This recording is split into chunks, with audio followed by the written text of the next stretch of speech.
ರಾಯಚೂರು ಜಿಲ್ಲೆಯ ಮಾದಿಗ ವಿದ್ಯಾರ್ಥಿಗಳಿಗೆ ಸ್ಪರ್ಧಾತ್ಮಕ ಪರೀಕ್ಷೆಗಳ ಬಗ್ಗೆ ತರಬೇತಿ ಕಾರ್ಯಾಗಾರ. ಕೆಬಿಎನ್ ಶಿಕ್ಷಣ ಸಂಸ್ಥೆ, ಶ್ರೀ ಜ್ಞಾನಗಂಗಾ ಶಿಕ್ಷಣ ಸಂಸ್ಥೆ ಹಾಗೂ ಮಾದಿಗ ಸಮುದಾಯ ಶಿಕ್ಷಣ ಸಂಸ್ಥೆ ಇವರುಗಳ ಸಹಯೋಗದಲ್ಲಿ ರಾಯಚೂರು ಜಿಲ್ಲೆಯ ಮಾದಿಗ ವಿದ್ಯಾರ್ಥಿಗಳಿಗೆ ಸ್ಪರ್ಧಾತ್ಮಕ ಪರೀಕ್ಷೆಗಳ ಬಗ್ಗೆ ತರಬೇತಿ ನೀಡುವ ತೃಪ್ತಿಯಿಂದ ರಾಯಚೂರಿನ ಶ್ರೀ ಜ್ಞಾನಗಂಗಾ ಕಾಲೇಜಿನಲ್ಲಿ 3 ತಿಂಗಳವರೆಗಿನ ಸ್ಪರ್ಧಾತ್ಮಕ ಪರೀಕ್ಷಾ ತರಬೇತಿ ಕಾರ್ಯಕ್ರಮವನ್ನು ಏರ್ಪಡಿಸಲಾಗಿದ್ದು, ಈ ಕಾರ್ಯಕ್ರಮದಲ್ಲಿ ಉದ್ಘಾಟಕರಾಗಿ ಕೆಬಿಎನ್ ಸಂಸ್ಥೆಯ ಅಧ್ಯಕ್ಷರಾದ ಶ್ರೀಮತಿ ಶೀತಲ್ ಹನುಮಂತಪ್ಪ ಅವರು ಆಗಮಿಸಿದ್ದರು. ಕಾರ್ಯಕ್ರಮದ ನೇತೃತ್ವವನ್ನು ವಹಿಸಿದ್ದ ಹನುಮಂತಪ್ಪ ಕುರುಬದೊಡ್ಡಿ, ಸಹಾಯಕ ನಿರ್ದೇಶಕರು, ತಾಲೂಕು ಪಂಚಾಯತ್ ರಾಯಚೂರು ಇವರು ಪ್ರಾಸ್ತಾವಿಕವಾಗಿ ಮಾತನಾಡಿದರು. ಮಾದಿಗ ಸಮುದಾಯ ಶೈಕ್ಷಣಿಕವಾಗಿ ಅತ್ಯಂತ ಹಿಂದುಳಿದಿದ್ದು, ಇದಕ್ಕಾಗಿ ನಮ್ಮ ಸಂಸ್ಥೆಯ ಮುಂದೆ ನಡೆಯುವಂತಹ ಸ್ಪರ್ಧಾತ್ಮಕ ಪರೀಕ್ಷೆಗಳಲ್ಲಿ ಮಾದಿಗ ಸಮುದಾಯದ ವಿದ್ಯಾರ್ಥಿಗಳು ತರಬೇತಿ ಪಡೆದು ಹೆಚ್ಚಿನ ಸಂಖ್ಯೆಯಲ್ಲಿ ನೌಕರಿಗಳನ್ನು ಪಡೆಯಬೇಕೆನ್ನುವುದು ನಮ್ಮ ಉದ್ದೇಶ ಎಂದು ಹೇಳಿದರು.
ಯಾವ ತರ ಕೇಳ್ತಾರೆ, ಅದರಲ್ಲಿ ಮೆಂಟಲಿ ನೀವು ಹೆಂಗೆ ಮ್ಯಾನೇಜ್ ಮಾಡಬೇಕು, ಪ್ರತಿಯೊಂದು ಮ್ಯಾಟರ್ ಆಗುತ್ತೆ. ಸೊ ಅದಕ್ಕೆ ಶಿಕ್ಷಕರ ಮಾರ್ಗದರ್ಶನ ತುಂಬಾ ಅವಶ್ಯಕತೆ ಇರುತ್ತೆ. ಅದಕ್ಕೆ ಹನುಮಂತ ಸರ್ಗೆ ನಾನು ತುಂಬಾ ಅಭಿನಂದನೆಗಳನ್ನ ಹೇಳ್ತೀನಿ. ಬಹಳ ಒಳ್ಳೆ ಕೆಲಸ ಮಾಡ್ತಾ ಇದ್ದೀನಿ. ಯಾಕಂದ್ರೆ ಈಗ ನಾನು ಕೂಡ ಗೌರ್ಮೆಂಟ್ ಸ್ಕೂಲ್ಸ್ ಅಲ್ಲೇ ಓದಿದ್ದು, 1ನೇ ಕ್ಲಾಸಿಂದ. ಯಾಕಂದ್ರೆ LKG UKG ಇರಲ್ಲ ನಮ್ಮ ಹಳ್ಳಿಯಲ್ಲಿ, ನಾನು ಹಳ್ಳಿಗೆ ಓದಿದ್ದು. ಅಂಗನವಾಡಿ ನಂತರ 1ನೇ ಕ್ಲಾಸ್, 5ನೇ ಕ್ಲಾಸಲ್ಲಿ ನಮಗೆ ಒಬ್ರು ಶಿಕ್ಷಕರು ನಮ್ಮ ಹಳ್ಳಿಲಿ 300 ರೂಪಾಯಿ ಫೀಸ್ ಇತ್ತವಾಗ 1 ವರ್ಷಕ್ಕೆ ನವೋದಯ ಟ್ಯೂಷನ್ಸ್ ಅಂತ ಕೊಟ್ಟರು. ನಾವು ಏನೇ ಚೆನ್ನಾಗಿ ನನ್ನ ಕ್ಲಾಸಲ್ಲಿ ನಾನು ಟಾಪರ್ ಇದ್ರು ಕೂಡ ನವೋದಯ ಟ್ಯೂಷನ್, ನವೋದಯ ಎಕ್ಸಾಮ್ ಪ್ಯಾಟರ್ನೇ ಬೇರೆ ಇರುತ್ತೆ, ಇದು ರೆಗ್ಯುಲರ್ ಸ್ಟಡೀಸೇ ಬೇರೆ ಇರುತ್ತೆ. ಸೊ ನಾನು ಇವತ್ತಿಗೂ ಸಹ ನಾನು ನೆನೆಸ್ಕೊಳ್ತೀನಿ ನಮ್ಮ ಸರ್ ಷಣ್ಮುಖಪ್ಪ ಮಾಸ್ಟರ್ ಅಂತ. ಸೊ ಹಾಗಾಗಿ ಏನಂದ್ರೆ ಒಂದು ಸ್ಪರ್ಧಾತ್ಮಕ ಪರೀಕ್ಷೆಯಲ್ಲಿ ಪ್ಯಾಟರ್ನ್ ಅವ್ರ ಗೈಡೆನ್ಸ್ ಇರ್ಲಿಲ್ಲ ಅಂದ್ರೆ ನಾನು ಇವತ್ತಿಲ್ಲಿ ನಿಂತ್ಕೊಂಡು ಮಾತಾಡ್ತಾ ಇರ್ಲಿಲ್ಲ ನಿಮ್ಮ ಮುಂದೆ. ಸೊ ಅದು ಒಂದು. ಅದಾದ್ಮೇಲೆ ಮತ್ತೆ ಏನಾಗುತ್ತೆ, MBBS ಅದಕ್ಕೂ ಕೂಡ ಎಂಟ್ರೆನ್ಸ್ ಎಕ್ಸಾಮ್ ಇರುತ್ತೆ. ಯಾವುದೇ ಆಗಲಿ ಇದೇ ಉದ್ಯೋಗ ಮಾಡಬೇಕು. ನಾನು ನಮ್ಮ ಅಪ್ಪಗೆ ಹೇಳಿದ್ದೆ, ಅಪ್ಪ ನಾನು ಗೌರ್ಮೆಂಟ್ ಸೀಟಲ್ಲಿ MBBS ತಗೊಳ್ತೀನಿ, ತಗೊಂಡಿಲ್ಲ ಅಂದ್ರೆ ನಾನು ಇಂಜಿನಿಯರಿಂಗ್ ಹೋಗ್ತೀನಿ, ಆದ್ರೆ ನಿನ್ನ ಹತ್ರ ಮಾತ್ರ ಎಕ್ಸ್ಟ್ರಾ ಫೀಸ್ ಕಟ್ಸಲ್ಲ ಅಂತ. ಸೊ ಅದೇ ಏನಂತಂದ್ರೆ ಹೋಗ್ಬೇಕು. ನಾನು ಯಾವತ್ತೂ ನನಗೆ ರಿಸಲ್ಟ್ ಬಂದ್ಮೇಲೂ ಕೂಡ ನನಗೆ MBBS ಸೀಟ್ ಸಿಗುತ್ತೆ, ಅದು ಬೆಂಗಳೂರು ಮೆಡಿಕಲ್ ಕಾಲೇಜಲ್ಲಿ ನನಗೆ ಸೀಟ್ ಸಿಗುತ್ತೆ ಅಂತ ನನಗೆ ರ್ಯಾಂಕ್ ಬಂದ್ಮೇಲೆ ಕೂಡ ಗೊತ್ತಿರಲಿಲ್ಲ. ನಾನು ಒಂದೇ ಕೆಲಸ, ಬೆಳಗ್ಗೆಯಿಂದ ಸಂಜೆ ತನಕ ಓದೋದು, ಟ್ಯೂಷನ್ಗೆ ಹೋಗೋದು, ಊಟ ಮಾಡೋದು, ಮಲಗೋದು, 4ನೇ ಕೆಲಸ. ಇದು ಬಿಟ್ಟರೆ ನಾನು ಬೇರೆ ದಾರಿ ನೋಡ್ತಾ ಇರಲಿಲ್ಲ. ಅವ್ರು ಯಾರೋ ಒಬ್ರು ಪಿಕ್ಚರ್ಗೆ ಹೋದ್ರು, ಇನ್ನೊಬ್ರು ಯಾರೋ ಹಬ್ಬ ಮಾಡ್ತಾ ಇದ್ದಾರೆ. ಒಂದು ಹಬ್ಬಕ್ಕೂ ಕೂಡ ನಾನು ಮನೆಗೆ ಹೋಗಿಲ್ಲ. 2nd PUCಲಿ ಅದಾದ್ಮೇಲೆ ಟ್ಯೂಷನ್ ಆಯ್ತು, ಕ್ಲಾಸ್ ಆಯ್ತು, ಆಮೇಲೆ MBBS ತಗೊಂಡ್ವಿ ಬೆಂಗಳೂರು ಮೆಡಿಕಲ್ ಕಾಲೇಜಲ್ಲಿ. ಆಮೇಲೆ ಕೂಡ MD ಮಾಡ್ಬೇಕಾದ್ರೂ ಕೂಡ ಅಷ್ಟೇ, ಬೆಳಿಗ್ಗೆ 8 ಗಂಟೆಗೆ ಎದ್ದು 7 ಗಂಟೆಗೆ ಎದ್ದು, ನೀವು ಯಾವಾಗಾದ್ರೂ ಎದ್ದೋಳ್ರಿ. ಕೆಲವರು ರಾತ್ರಿ ಓದ್ತಾರ, ಕೆಲವರು ಬೆಳಿಗ್ಗೆ ಓದ್ತಾರ. ಇಲ್ಲ ಬೆಳಿಗ್ಗೆ ಓದಿದ್ರಷ್ಟೇ ತಲೆಗತ್ತುತ್ತೆ, ಅದೆಲ್ಲ ಏನಿಲ್ಲ. ಟೈಮ್ ಕೊಡ್ಬೇಕು, ಕನ್ಸಿಸ್ಟೆನ್ಸಿ ಇರಬೇಕು. ನೀವು ದಿನ 16 ತಾಸು ಓದ್ತೀರ, ನಾಳೆನೂ 16 ತಾಸೇ ಓದ್ರಿ. ಅವಾಗ ಡಿಸ್ಟ್ರಾಕ್ಷನ್ಸ್ ಆಗ್ತಾ ಇದೆ, ಅಲ್ಲಿ ಯಾರೋ ಬರ್ತಾರೆ, ಇನ್ಯಾವುದೋ ಒಂದು ಹೋಗ್ಬೇಕು, ಹಂಗ್ ಮಾಡಕ್ ಹೋಗ್ಬೇಡ್ರಿ. ಆದಷ್ಟು ಒಂದು ಪರ್ಟಿಕ್ಯುಲರ್ ಟೈಮ್, 1 ವರ್ಷ 2 ವರ್ಷ ಏನಿರುತ್ತಲ್ಲ ನಿಗದಿತ ಟೈಮ್. ಇವಾಗ ಅದು ದಿನ ಆ ಟೈಮ್ಗೆ ಎದ್ದೊಳ್ತೀರ, ಅವಾಗ ಮೆಂಟಲ್ ಬಯೋಲಜಿಕಲ್ ಕ್ಲಾಕ್ ಸೆಟ್ ಆಗುತ್ತೆ. ನೀವು ಅಲಾರ್ಮ್ ಇಟ್ಕೊಂಡಿಲ್ಲ ಅಂದ್ರೆ ನಿಮಗೆ ನೆಕ್ಸ್ಟ್ ಡೇ ಎಷ್ಟ ಆಗುತ್ತೆ. ಸೊ ಅದನ್ನ ಸೆಟ್ ಮಾಡಿಕೊಂಡು ಅದೇ ರುಟೀನ್ ಓದ್ಬೇಕು. ಈಗ ಸಪೋಸ್ ಇವಾಗ ನಿದ್ದೆಯಲ್ಲಿ ಒಂದು ಪ್ಯಾಟರ್ನ್ ಇರುತ್ತೆ, ನೀವು ಎಷ್ಟು ಓದ್ತೀರೋ ಅಷ್ಟು ರೆಸ್ಟ್ ಮಾಡೋದು ಕೂಡ ಇಂಪಾರ್ಟೆಂಟ್. ನಾವು ರಾತ್ರಿ ಎಲ್ಲ ಓದ್ತೀನಿ, 2 ತಾಸು ಮಲ್ಕೊತೀನಿ ಅಂದ್ರೆ ನಿಮ್ ಕೈ ಆಗಲ್ಲ.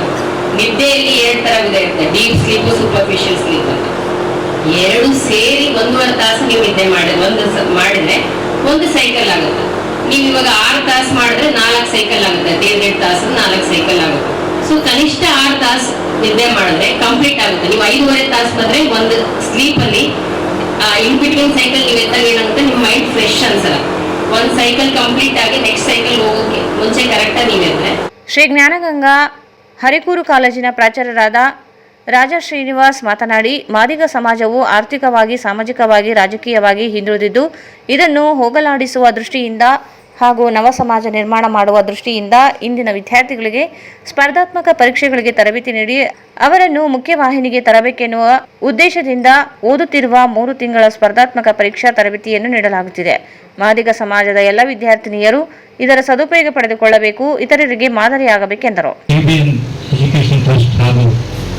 ಶ್ರೀ ಜ್ಞಾನಗಂಗಾ ಶಿಕ್ಷಣ ಸಂಸ್ಥೆಯ ಸಹಯೋಗದಲ್ಲಿ ಇವತ್ತು ನಡೆಸಿರ್ತಕ್ಕಂಥ ಸ್ಪರ್ಧಾತ್ಮಕ ಪರೀಕ್ಷೆಗಳ ಈ ಕೋಚಿಂಗ್ ತರಬೇತಿ ಕಾರ್ಯಕ್ರಮದ ವೇದಿಕೆಗಳು ಹಸ್ತಾ ಇದ್ದಂಥ ಎಲ್ಲ ನನ್ನ ಗಣ್ಯ ಅತಿಥಿಗಳೇ, ವೇದಿಕೆಯ ಮುಂಭಾಗದಲ್ಲಿರ್ತಕ್ಕಂಥ ವಿವಿಧ ಇಲಾಖೆಗಳ ಅಧಿಕಾರಿಗಳೇ ಹಾಗೂ ನನ್ನ ಸಮಾಜದ ಆತ್ಮೀಯ ವಿದ್ಯಾರ್ಥಿಗಳೇ, ಬಹಳ ವಿಶೇಷವಾದಂಥ ನಮ್ಮ ಮಾದಿಗ ಸಮಾಜದ ಇತಿಹಾಸದಲ್ಲಿ ಒಂದು ವಿಶೇಷವಾದಂಥ ದಿನ ಅಂತ ಹೇಳಿ ಇವತ್ತಿನ ದಿನವನ್ನು ನಾವು ಗುರುತಿಸಬಹುದು.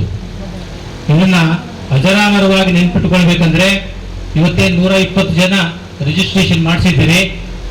ಅದರಲ್ಲಿ ಸುಮಾರು ನಮ್ಮ ಟಾರ್ಗೆಟ್ 50 ಜನ ಆದರೂ ಸೆಲೆಕ್ಷನ್ ಆಗಬೇಕು. ಸುಮ್ಮನೆ ಕಾಟಾಚಾರಕ್ಕೆ ಇವ್ರ ಹತ್ರ ಅನ್ನದಪ್ಪತ್ರ ದುಡ್ಡಿದೆ, ರಾಜಾ ಶ್ರೀನಿವಾಸ್ ಹತ್ರ ಇನ್ಸ್ಟಿಟ್ಯೂಟ್ ಇದೆ, ತರಬೇತಿ ಮಾಡಕತ್ತಾರ ಹೆಸರಿಗೋಸ್ಕರ ಅಂತೇಳಿ ದಯವಿಟ್ಟು ತಂದ್ಕೊಳ್ಬೇಡ. ನಮ್ಮ ಬಹಳಷ್ಟು ದೂರದೃಷ್ಟಿಯಿಂದಲೇ ಇದನ್ನ ಸಮಾಜದ ಪರಿವರ್ತನೆಯ ಸಂಕೇತ ಅನ್ಬೇಕು. ಇದನ್ನು ನೀವೇನಾದ್ರೂ ಆ ರೀತಿ ಆದ್ರೆ ನಮ್ಮ ಗುಡಿಸಲುಗಳು ಚೇಂಜ್ ಆಗ್ತವೆ, ನಮ್ಮ ಜೀವನದ ದಾರಿ ಚೇಂಜ್ ಆಗುತ್ತೆ, ನಮ್ಮ ಜೀವನ ಮಟ್ಟ ಚೇಂಜ್ ಆಗುತ್ತೆ, ನಮ್ಮ ಮುಂದಿನ ಪೀಳಿಗೆಯ ಜೀವನ ಚೇಂಜ್ ಆಗುತ್ತೆ. ನೀವೆಷ್ಟು ನೆಗ್ಲೆಕ್ಟ್ ಮಾಡ್ತೀರಿ, ಇಂದಿನ ಪರಿಸ್ಥಿತಿಗೆ ನಿಮ್ಮ ನೆಗ್ಲಿಜೆನ್ಸೇ ಕಾರಣ. ಏನಾದ್ರೂ ಇಂಥ ಅವಕಾಶಗಳನ್ನ ನೀವೇನಾದ್ರೂ ಉಪಯೋಗಿಸಿಕೊಂಡು ಜೀವನದಲ್ಲಿ ಸಾಧನೆ ಮಾಡಿದ್ರೆ ನೀವೆಲ್ಲರಿಗೂ ಸ್ಫೂರ್ತಿ ಆಗ್ತದೆ. ಆ ದೃಷ್ಟಿಯಿಂದ ಈಗಾಗಲೇ ಸುಮಾರು 2-3 ತಿಂಗಳ ಹಿಂದೆ ಸರ್ಕಾರ 56,453 ಹುದ್ದೆಗಳನ್ನ ತುಂಬ್ತೀವಿ ಅಂತ ಅನೌನ್ಸ್ಮೆಂಟ್ ಮಾಡಿತ್ತು. ಸುಮಾರು 1 ವಾರದ ಹಿಂದೆ ಆ ಹುದ್ದೆಗಳಲ್ಲಿ ಸ್ವಲ್ಪ ಪರಿವರ್ತನೆ ಆಗಿ ಬೇರೆ ಬೇರೆ ಇಲಾಖೆಯವರು ಈಗಾಗಲೇ ಸರ್ಕಾರದ ಫೈನಾನ್ಸ್ ಡಿಪಾರ್ಟ್ಮೆಂಟ್ಗೆ ಮತ್ತು ಸರ್ಕಾರಕ್ಕೆ ಹಲವಾರು ಖಾಲಿ ಹುದ್ದೆಗಳ ಪಟ್ಟಿಯನ್ನು ಸಲ್ಲಿಸಿದ್ದಾರೆ. ಅದು ನನಗನ್ಸುತ್ತೆ 73,000 ದಾಟಿದೆ. 73,000ದಲ್ಲಿ ಇರ್ತಕ್ಕಂಥ 100 ವಿದ್ಯಾರ್ಥಿಗಳು ಒಂದು 73 ಜನ ಆದರೂ ಮಾಡಿ ತೋರಿಸ್ಬೇಕು. ಉದಾಹರಣೆಗೆ ಇಲ್ಲಿ ಒಂದು ಡಾಟಾ ಇದೆ. ಗ್ರಾಮೀಣ ಅಭಿವೃದ್ಧಿ ಮತ್ತು ಪಂಚಾಯತ್ ಇಲಾಖೆಯಲ್ಲಿ 1,836 ಹುದ್ದೆಗಳು, ಪೊಲೀಸ್ ಇಲಾಖೆಯಲ್ಲಿ 4,862, ಶಾಲಾ ಶಿಕ್ಷಣ ಇಲಾಖೆಯಲ್ಲಿ 24,000 ಹುದ್ದೆಗಳು, ಆರೋಗ್ಯ ಇಲಾಖೆಯಲ್ಲಿ 1,700 ಹುದ್ದೆಗಳು, ಕೃಷಿ ಇಲಾಖೆಯಲ್ಲಿ 400 ಹುದ್ದೆಗಳು, ಅರಣ್ಯ ಇಲಾಖೆಯಲ್ಲಿ ಸುಮಾರು 2,000ಕ್ಕಿಂತ ಅಧಿಕ ಹುದ್ದೆಗಳು, ಐಟಿ ಬಿಟಿ ವಿಜ್ಞಾನ ಮತ್ತು ತಂತ್ರಜ್ಞಾನ ಇಲಾಖೆಯಲ್ಲಿ 1,700 ಹುದ್ದೆಗಳು, ಅಬಕಾರಿ ಇಲಾಖೆಯಲ್ಲಿ 876 ಹುದ್ದೆಗಳು, ಸರ್ಕಾರಿ ಸಾರಿಗೆ ಇಲಾಖೆಯಲ್ಲಿ 427 ಹುದ್ದೆಗಳು, ಗಣಿ ಇಲಾಖೆಯಲ್ಲಿ 443 ಹುದ್ದೆಗಳು, ಕೈಗಾರಿಕೆ ಮತ್ತು ವಾಣಿಜ್ಯ ಇಲಾಖೆಯಲ್ಲಿ ಸುಮಾರು 280 ಹುದ್ದೆಗಳು, ಸುಮಾರು ಇನ್ನೂ ಹಲವಾರು ಹುದ್ದೆಗಳಿದೆ. ಸುಮಾರು ಈ ಡಾಟಾ ಒಂದು ವಾರದ ಕೆಳಗೆ ನಾನು ತಗೊಂಡಿದ್ದು. ಆ ದೃಷ್ಟಿಯಿಂದ ನಮ್ಗೆ ಏನಾದ್ರೂ ಬಹಳ ಚಾಲೆಂಜ್ ಮಾಡುತ್ತೆ. ಏನ್ ಚಾಲೆಂಜ್ ಮಾಡ್ತಾವೆ ಅಂದ್ರೆ, ನಾನು ಗೆಲ್ಲಬಹುದಾ, ನನ್ಗೆ ಅಪಾಯಿಂಟ್ಮೆಂಟ್ ಆಗ್ತೀನಾ? ಆ ಚಾಲೆಂಜ್ ಯಾರು ಮಾಡ್ತಿರಲ್ಲ ಅವರ ಜೀವನ ಆ ಚಾಲೆಂಜ್ ನಿಮ್ಮನ್ನ ಚೇಂಜ್ ಮಾಡುತ್ತೆ. ನೀವು ಚಾಲೆಂಜ್ ಮಾಡಬೇಕು. ಯಾಕಂದ್ರೆ ಪ್ರತಿ ಮನುಷ್ಯನಿಗೆ 24 ತಾಸಿದೆ. 24 ತಾಸನ್ನ 3 ಭಾಗಗಳನ್ನಾಗಿ ಡಿವೈಡ್ ಮಾಡ್ರಿ. 8 ತಾಸು ನಿದ್ದೆ ಮಾಡ್ರಿ, 8 ತಾಸು ನೀವು ಇಷ್ಟ ಬಂದಂಗೆ ಮಾಡ್ರಿ, 8 ತಾಸು ಓದ್ಲಿಕ್ಕೆ ಕೊಡ್ರಿ. 8×3 24 ಸರ್, ಟೈಮೇ ಸಿಗೋದಿಲ್ಲ ಅಂತ. ನೀವು ಪ್ರಯತ್ನ ಮಾಡಿದ್ರೆ ಟೈಮ್ ಸಿಗುತ್ತೆ. ನಾಳೆಯಿಂದ ಏನು ಸ್ಟಾರ್ಟ್ ಆಗುತ್ತೆ, ಕ್ಲಾಸ್ ಸ್ಟಾರ್ಟ್ ಆಗುತ್ತೆ, ಸ್ವಲ್ಪ ಟೈಮ್ ಕೊಡ್ರಿ. ನಿಮ್ಮ ಮನೆಯಲ್ಲಿ ನಿಮ್ಮ ತಂದೆ ತಾಯಿಗಳನ್ನ ಸ್ವಲ್ಪ ಅದಕ್ಕೆ ಹೊಂದ್ಕೊಳ್ಳುವಂತೆ ಸ್ವಲ್ಪ ರಿಕ್ವೆಸ್ಟ್ ಮಾಡ್ರಿ. ಇದರ ಮಹತ್ವವನ್ನು ತಿಳಿಸ್ರಿ.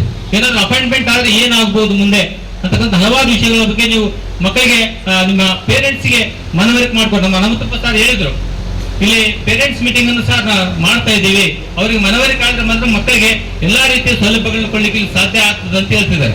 ಆ ದೃಷ್ಟಿಯಿಂದ ಅವರು ಹನುಮಂತಪ್ಪ ಸರ್ ಮತ್ತು ಟೀಮ್ ಅವರು ಏನೇನು ಯೋಚನೆ ಮಾಡಿದ್ರೆ ಗೊತ್ತಿಲ್ಲ, ಯಾವುದೋ ಒಂದು ಸಂದರ್ಭ ಬಂತು, ಸರ್ ಈ ರೀತಿ ಕೋಚಿಂಗ್ ಮಾಡ್ತಾ ಇದ್ದೀವಿ, ನಿಮ್ಮ ಇನ್ಸ್ಟಿಟ್ಯೂಟ್ ನಮ್ಗೆ ಸಿಗ್ಬೋದಾ ಅಂತ ಹೇಳಿ. ನಾನು ಒಂದು 2 ದಿವಸ ಟೈಮ್ ಕೊಡ್ರಿ ಅಂತ ಹೇಳಿ ಸ್ವಲ್ಪ ನಾನು ಮಾನಸಿಕವಾಗಿ ಸಿದ್ಧ ಆಗ್ಬೇಕು. ಯಾಕಂದ್ರೆ ಇಲ್ಲಿ ಇನ್ಸ್ಟಿಟ್ಯೂಟ್ ಇದೆ, ಡಿಗ್ರಿ ಕಾಲೇಜ್ ಇದೆ, PUC ಇದೆ, ಸ್ಕೂಲ್ 1 to 10th ಇದೆ. ನನಗೆ ಅದಕ್ಕಿಂತಲೂ ಹೆಚ್ಚಾಗಿ ನನಗೆ ಅನಿಸಿದ್ದೊಂದು 2 ದಿವಸ ಟೈಮ್ ತಗೊಂಡಾಗ ನನ್ನ ಸಮಾಜದ ವಿದ್ಯಾರ್ಥಿಗಳಿಗೆ ಈ ಅವಕಾಶವನ್ನು ನಾನು ಯಾಕೆ ಉಪಯೋಗಿಸ್ಕೊಳ್ಬಾರದು. ನನ್ನ ಸಮಾಜದ ವಿದ್ಯಾರ್ಥಿಗಳಿಗೆ ಸಂಸ್ಥೆ ಕಟ್ಟಿ 23-24 ವರ್ಷ ಆಯಿತು. ಇದೊಂದು ದೊಡ್ಡ ಅವಕಾಶ. ನನಗೆ ಸಾವಿರಾರು ಜನ ವಿದ್ಯಾರ್ಥಿಗಳು ನನ್ನ ಕೈಯಲ್ಲಿ ಓದಿದ್ದಾರೆ, ಆಗುತ್ತೆ, ಎಲ್ಲ ಆಗಿದ್ದಾರೆ, ಅದು ಹೇಳೋದು ಬೇಡ. ಬಟ್ ಇಂಥ ಒಂದು ಅವಕಾಶ, ಯಾಕಂದ್ರೆ ಬಹಳ ಟರ್ನಿಂಗ್ ಪಾಯಿಂಟ್ ಇದೆ. 56-72 ಸಾವಿರ ಉದ್ಯೋಗಗಳು ತಾವು ಮಾಡ್ತಿದ್ದಾರೆ. ಕೇವಲ 3 ತಿಂಗಳ ಸಂಸ್ಥೆಯಿಂದ ಕೊಡೋದ್ರಿಂದ ಏನೂ ಆಗೋದಿಲ್ಲ, ನನಗೇನಾಗೋದಿಲ್ಲ. ಏನಾದರೂ ತಾಳ್ಕೊಳ್ತಕ್ಕಂಥ ಶಕ್ತಿ ನನಗಿದೆ. ಅದೃಷ್ಟಿಂದ ಈ ಅವಕಾಶಕ್ಕಾಗಿ ಈ ಅವಕಾಶ ನನಗೆ ಬಂದಿದೆ. ಬಹಳ ಜನ ಹೇಳ್ತಿದ್ರು ಈ ತರ ಮೀಸಲಾತಿ ಪ್ರಕಟ ಆಗಿದೆ, ABCD ಗ್ರೇಡ್ ಆಗಿದೆ, ಸ್ವಲ್ಪ ಅಲ್ಲೆಲ್ಲಿ ಕೋಚಿಂಗ್ ಸೆಂಟರ್ಗಳು ಪ್ರಾರಂಭ ಆಗ್ತದೆ ಅಂತ ಕೇಳ್ತಿದ್ದೆ. ಆದ್ರೆ ಅವಕಾಶ ನನಗೆ ಬಂದಿದೆ, ನಾನು ಯಾಕೆ ಬಿಡಬೇಕು? ನನ್ನ ಸಮಾಜಕ್ಕೆ ಏನೋ ಒಂದು ಅಳಿಲು ಸೇವೆ ಅಂತ 1% ಅನ್ಕೊಳ್ರಿ, ಆ ಸೇವೆ ನಾನು ಯಾಕೆ ಬಿಡ್ಬೇಕಂತ ಇವತ್ತಿನ ದಿವಸ ಶಾಲಾ ಸಮಯವನ್ನು ಚೇಂಜ್ ಮಾಡಿದ್ದೇನೆ, ಟೀಚರ್ಸ್ ಮೀಟಿಂಗ್ ಮಾಡಿದ್ದೇನೆ. ನಿಮ್ಗೆ ಏನ್ ಬೇಕು ಎಲ್ಲವನ್ನ ಅವ್ರಿಗೆ ಕೊಡಬೇಕು. ನಮ್ಮ ಶಾಲೆ 1 ವರ್ಷ ನಡೆಯುತ್ತೆ, ಕೋಚಿಂಗ್ 3 ತಿಂಗಳು ನಡೆಯುತ್ತೆ. 3 ತಿಂಗಳಲ್ಲಿ ಯಾರಿಗೂ ತ್ರಾಸ ಆಗಬಾರ್ತಕ್ಕಂಥ ಇನ್ಸ್ಟ್ರಕ್ಷನ್ಸ್ ಅನ್ನ ನಮ್ಮ ಲೆಕ್ಚರರ್ಸ್ಗೂ ಕೊಟ್ಟಿದ್ದೇನೆ, ನಮ್ಮ ಟೀಚರ್ಸ್ಗೂ ಕೊಟ್ಟಿದ್ದೇನೆ. ಜೊತೆಗೆ ನೀವು ದಯವಿಟ್ಟು ಇದೆಲ್ಲ ಇಲ್ಲಿ ಸಾರ್ಥಕತೆ ಆಗ್ಬೇಕಾದ್ರೆ ಸುಮಾರು ನಮ್ಮ ಹನುಮಂತಪ್ಪ ಸರ್ ಅವರು ಬಹಳ ಮೃದು ಸ್ವಭಾವದವರು. ಈ ಎಲ್ಲ ಬಹಳ ಗಟ್ಟಿತನ ಇದೆ, ಮಾನಸಿಕವಾಗಿ ಮನುಷ್ಯ ಬಹಳ ಗಟ್ಟಿಗಿದ್ದಾನೆ. ಹೆಂಗಂದ್ರೆ ಲಕ್ಷಾಂಗಟ್ಟಲೆ ಸುಮಾರು ಖರ್ಚು ಮಾಡ್ತಿದ್ರು, 3-4 ಲಕ್ಷ ರೂಪಾಯಿ ಖರ್ಚು ಮಾಡಿ, ಅಥವಾ 6-8 ಲಕ್ಷ ಆಗಿರ್ಬೋದು ನನಗನ್ಸಿದ ಮಟ್ಟಿಗೆ. ಇವತ್ತಿನ ಈ ಒಂದು 3 ತಿಂಗಳ ಕಾರ್ಯಕ್ರಮದಲ್ಲಿ ಧಾರವಾಡದಿಂದ ಬರ್ತಕ್ಕಂಥ ಲೆಕ್ಚರರ್ಸ್ಗೆ ಸ್ಯಾಲರೀಸ್ ಕೊಡ್ಬೇಕಲ್ಲ, ಸುಮಾರು ಲಕ್ಷಾಂತರ ಹಣದ ಖರ್ಚಿದೆ. ಎಲ್ಲವನ್ನ ಮೈ ಮೇಲೆ ಹಾಕೊಂಡು ಇವತ್ತೆಲ್ಲರೂ ನಾನು ನೀನಂತ ಕೈ ಜೋಡಿಸ್ತಾರೆ, ಅದು ಒಳ್ಳೆ ಉದ್ದೇಶಕ್ಕೆ. ಬಟ್ ನಿರ್ಧಾರ ಏನು ಮಾಡ್ದನಲ್ಲ ವ್ಯಕ್ತಿ, ನಾನು ಮಾಡ್ತೀನಿ ಅಂತಕ್ಕಂಥ ನಿರ್ಧಾರಕ್ಕೆ ಇವತ್ತು 100 ಜನ ನಾವು ಕೈ ಜೋಡಿಸ್ತಾ ಇದ್ದೀವಿ. ನನಗನ್ಸುತ್ತೆ ಈ ಕಾರ್ಯಕ್ರಮ ಪ್ರಾರಂಭ ಆದ್ಮೇಲೆ, ಸ್ಟಾರ್ಟ್ ಆದ್ಮೇಲೆ ಅದು 100-200 ಆಗ್ಬೋದು. ಯಾಕಂದ್ರೆ ಸಮಾಜದ ಒಂದು ಅಭಿವೃದ್ಧಿ ದೃಷ್ಟಿಯಿಂದ ಇರತಕ್ಕಂಥ ಕಾರ್ಯಕ್ರಮದಲ್ಲಿ ಎಲ್ಲರೂ ಕೈ ಜೋಡಿಸ್ತಾರೆ. ಆ ದೃಷ್ಟಿಯಿಂದ ನೀವೇನು ವಿದ್ಯಾರ್ಥಿಗಳು ಏನಿದಾರ, ನೀವು ಫಸ್ಟ್ ನಿರ್ಧಾರ ಮಾಡಬೇಕು. ಈ 72,000 ಹುದ್ದೆಗಳಲ್ಲಿ ಇಲ್ಲಿ 120 ಜನ ನೀವು ರಿಜಿಸ್ಟ್ರೇಷನ್ ಮಾಡಿಸಿದ್ರಿ. ನಾನು ನಿಮ್ಮನ್ನು ಒಂದು ಕ್ವಶನ್ ಕೇಳ್ತೀನಿ, ಎಷ್ಟು ಜನ ಸೆಲೆಕ್ಷನ್ ಆಗ್ಬೋದು ಕೇಳ್ತಾರೆ? ಎಲ್ಲರ ಕೈ ಇದ್ರಿ ಗಂಟು ಹೋಗ್ತದ? ಎಲ್ಲರ ಕೈ ಎತ್ರಿ. ಅದು ಏನಂದ್ರೆ ಕಾನ್ಫಿಡೆನ್ಸ್. ಅದು ನೀವು ಕೈ ಎತ್ತಲಿ ಅಂದ್ರೆ ನಾನು ಐತನಾ ಲೇದ ಇದು ಕೈ ಆಗತ್ತದಪ್ಪ ಅಪ್ಪದ ಎತ್ತಿಗೋದಲೇ ಅಂತಾರ. ದಯವಿಟ್ಟು ಆ ರೀತಿ ಮಾಡ್ಕೋಬೇಡ.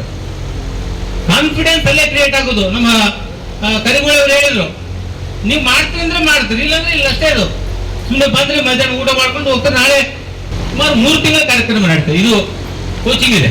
ಅದಕ್ಕಿಂತ ಈ ಅವಕಾಶವನ್ನ ಇದೇ 3 ತಿಂಗಳು ನೀವು ಧಾರವಾಡ ಅಥವಾ ಬೆಂಗಳೂರು ಅಥವಾ ದಾವಣಗೆರೆ ಬೇರೆ ಬೇರೆ ಕಡೆ ಹೋದ್ರೆ ಸುಮಾರು 30,000 ರೂಪಾಯಿ ಫೀಸ್ ಇದೆ. ರಾಜ್ ಇನ್ಸ್ಟಿಟ್ಯೂಟ್ ಬೆಂಗಳೂರು, ಧಾರವಾಡಲ್ಲಿ ಕಾಕಡೆ ಇರ್ಬೋದು, ಕ್ಲಾಸಿಕ್ ಇರ್ಬೋದು, ಸುಮಾರು ನಿಮ್ಗೆ 30,000-40,000 ರೂಪಾಯಿ ಟ್ಯೂಷನ್ದೇ ಇದೆ, ಕೋಚಿಂಗ್ ಸೆಂಟರ್ದೇ ಇದೆ. ನಿಮ್ ಖರ್ಚು ವೆಚ್ಚಗಳು ತಿಂಗಳಿಗೆ ಒಂದು 15,000 ರೂಪಾಯಿ ಆಗುತ್ತೆ. 3 ತಿಂಗಳಿಗೆ ಲೆಕ್ಕ ಮಾಡ್ಕೊಳ್ಳಿ ಎಷ್ಟಾಗ್ತದೆ. ಅದೆಲ್ಲವನ್ನ ನಿಮ್ಗೆ ಇಲ್ಲಿ ಉಚಿತವಾಗಿ ಕೊಡ್ತಾ ಇದ್ದಾರೆ. ನಿಮ್ಗೆ ಸ್ಪರ್ಧಾತ್ಮಕವಾಗಿ ನಿಮ್ಗೇನು ಬುಕ್ಸ್ ಬೇಕು, ಏನ್ ಬೇಕು ಎಲ್ಲವನ್ನ ಇಲ್ಲಿ ಕೊಡ್ತಾರೆ. ದಯವಿಟ್ಟು ನಿಮ್ಮ ಜೀವನದಲ್ಲಿ ಉದ್ಧಾರ ಆಗ್ಬೇಕಾದ್ರೆ, ಸಾಧನೆ ಮಾಡ್ಬೇಕಾದ್ರೆ ಒಂದು 3 ತಿಂಗಳು 90 ದಿವಸವನ್ನ ತೆಗೆದಿಟ್ಟು ಬಿಡ್ರಿ, ಸಾಧನೆಗಾಗಿ ತೆಗೆದಿಡ್ರಿ. ನಾನು ವಿದ್ಯಾರ್ಥಿಗಳಲ್ಲಿ ರಿಕ್ವೆಸ್ಟ್ ಮಾಡ್ತೀನಿ. ಬಹಳಷ್ಟು ಇಲ್ಲಿ ವಿವಾಹಿತರು ಹೆಣ್ಮಕ್ಳು ಬಂದಿದ್ದಾರೆ, ಮಕ್ಕಳನ್ನ ಮನೆಯಲ್ಲಿ ಮನೆಗೆ ಬಂದಿದ್ದಾರೆ. ನಮ್ಮ ಪದ್ಮಾ ಮೇಡಮ್, ನಮ್ಮ ಪದ್ಮಾ ಅವರು ಮಕ್ಕಳ 9 ತಿಂಗಳ ಮಗು, 6 ತಿಂಗಳ ಮಕ್ಕಳಿದ್ರೆ ಇಲ್ಲಿ ಬಂದು ಇಲ್ಲಿ ಕುಂತಾರೆ ಬಹಳಷ್ಟು ಜನ. ವೇದಿಕೆಯ ಮೇಲೆ ಮಾದಿಗ ನೌಕರರ ಜಿಲ್ಲಾ ಅಧ್ಯಕ್ಷರಾದ ಟಿ ರೆಡ್ಡಿ ಅವರು ಮಾತನಾಡಿ, ಉಳ್ಳವರು ಇಂತಹ ತರಬೇತಿ ಕಾರ್ಯಕ್ರಮಗಳಿಗೆ ಆರ್ಥಿಕ ಧನ ಸಹಾಯ ನೀಡಿ ವಿದ್ಯಾರ್ಥಿಗಳ ಶೈಕ್ಷಣಿಕ ಸಾಧನೆಗೆ ಕೈಜೋಡಿಸಬೇಕೆಂದರು. ನಮ್ಮ ಸಮಾಜದ ಒಂದು ಶೈಕ್ಷಣಿಕ ಕ್ರಾಂತಿ, ನಾವೆಲ್ಲ ಜಿಲ್ಲಾಧ್ಯಕ್ಷರಾಗಿ, ನೌಕರ ಸಂಘದ ಒಂದು ಜಿಲ್ಲಾಧ್ಯಕ್ಷರಾಗಿ ಮತ್ತು ನಾವು ಅನೇಕ ಕಾರ್ಯಚಟುವಟಿಕೆಗಳನ್ನು ಮಾಡ್ತಾ ಇದ್ದೇವೆ. ಆದರೆ ಶೈಕ್ಷಣಿಕವಾದ ಒಂದು ಕ್ರಾಂತಿಯನ್ನು ಎಬ್ಬಿಸ್ತಕ್ಕಂಥ ನಮ್ಮ ಹನುಮಂತ ಕುರುಬದೊಡ್ಡಿಯವರು ಇಂದು ನಿಮ್ಮೆಲ್ಲರಿಗೂ ಒಂದು ಗುರಿಯನ್ನು ತಲುಪಲಿಕ್ಕೆ, ಒಂದು ಶೈಕ್ಷಣಿಕ ಗುರಿಯನ್ನು ತಲುಪಲಿಕ್ಕೆ ಮತ್ತು ಸುವರ್ಣ ಒಂದು ಜೀವನವನ್ನು ರೂಪಿಸಲಿಕ್ಕೆ ಅನುವು ಮಾಡಿಕೊಟ್ಟಿರ್ತಕ್ಕಂಥ ಅವರಿಗೆ ಈ ಸಂದರ್ಭದಲ್ಲಿ ನಾನು ಶುಭ ವಂದನೆಗಳನ್ನು ಸಲ್ಲಿಸ್ತಾ ಇದ್ದೇನೆ.